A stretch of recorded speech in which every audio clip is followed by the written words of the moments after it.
Assalamualaikum warahmatullahi wabarakatuh. Perkenalkan, nama saya Muhammad Fajri, nomor BP 1911113022 dari jurusan Teknik Pertanian dan Biosistem. Akan menjelaskan tugas besar saya, yaitu tentang aki. Adalah sebuah alat yang dapat menyimpan energi, yang pada umumnya energi listrik, menjadi dalam bentuk energi kimia. Contoh aki adalah baterai dan kapasitor. Prinsip kerja aki pada saat dipakai, yang mana kedua elektrodenya perlahan-lahan akan menjadi timbal sulfat. Hal itu disebabkan kedua elektrode bereaksi dengan larutan asam sulfat. Pada reaksi itu, elektrode timbal melepaskan banyak elektron, akibat terjadi aliran arus listrik timbal pada dioksidanya. Secara sederhana, aki menggunakan reaksi kimia untuk melakukan discharge dan discharge. Saat aki melepas arus, terjadi reaksi kimia yang menjadi arus listrik. Dan saat recharge aki diisi, arus listrik akan mengembalikan reaksi kimia ke keadaan semula. Selanjutnya, saya akan menjelaskan tentang komponen dari aki yang terdapat 7 bagian. Yang pertama yaitu kotak baterai. Kotak baterai merupakan wadah atau tempat untuk menyimpan sebuah aki atau diletakkannya semua bagian-bagian dari aki. Yang kedua adalah plat aki, yaitu plat positif dan negatif. Plat positif yang berperan dalam proses reaksi kimia pada saat ini, yang mana akan memberikan sifat timbal balik dan tarik menarik yang ada pada unsur kimia.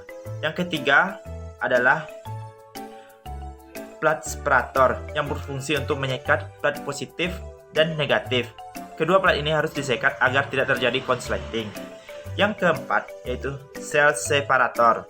Sel separator disebut juga dengan partisi sel, adalah komponen yang memisahkan tiap-tiap dari sel agar di atas sel yang disebutkan di atas terdiri satu unit dari 6 sel yang masing-masing akan dipisahkan oleh sel separator. Yang kelima yaitu sel konektor yang bersifat untuk menghubungkan dari separator-separator yang ada. Yang keenam yaitu larutan elektrolit. Larutan elektrolit pada umumnya menggunakan larutan H2SO4 atau larutan antara air dan ion sulfat. Fungsi larutan asam ini, sulfat ini, adalah zat yang akan bereaksi di dalam aki. Kutub yang ketujuh yaitu kutub baterai. Kutub baterai adalah sebuah konduktor yang terpasang pada ujung plat baterai seperti yang kita ketahui. Dari 6 sel dalam baterai akan dirangkai secara seri, sehingga akan membuat satu rangkaian positif dan negatif dari sebuah aki. Maka saya akan memilih sebuah aki yang seperti ini, yang mana yang kotak hitam ini merupakan dari sebuah kotak dari sebuah aki ini tersebut, yang mana dan ini dua besi yang di sini yaitu adalah sebuah plat positif dan plat negatif dari aki. Sedangkan bagian-bagiannya seperti sel separator, sel konektor terdapat dalam bagian aki ini. Aki ini dapat kita diketahui nilainya, yaitu voltage-nya 12 volt, kapasitinya yaitu 3,5 ampere hours.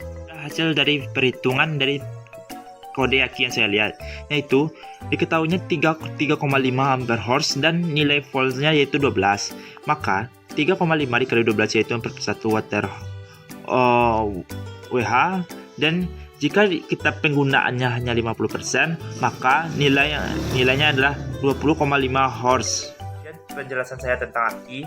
Jika ada salah dan maafnya, saya minta maaf. Wabillahi taufiq wal hidayah. Wassalamualaikum warahmatullahi wabarakatuh.